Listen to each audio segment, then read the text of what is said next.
Cuba's President Miguel Diaz-Canel has opened the door to dialogue with the United States, but only if Washington drops any pressure or preconditions, and a rare news conference. He said Cuba is under a U.S. fuel blockade and that rolling blackouts and shortages of food and fuel are taking a heavy toll on ordinary people, described a strategy to reorganize Cuba's scarce fuel capacity by expanding solar power plants and boosting its own heavy oil and gas industry. But after last month's U.S. attack on Venezuela, Diaz-Canel said defense readiness has become an even more urgent priority. He announced a defense readiness plan that includes preparing the entire territorial defense system of Cuba at all levels. For more than 6 decades, Cubans have lived under U.S. economic and financial sanctions, and they have suffered deep economic crises like the one today.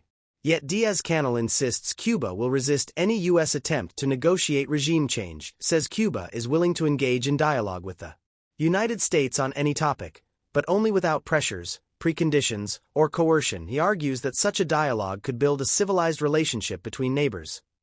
The White House responded quickly, saying the president is always willing to engage in diplomacy and that this is already happening with the Cuban government. If you want more breakdowns like this, hit like, subscribe, and turn on the bell so you don't miss the next update.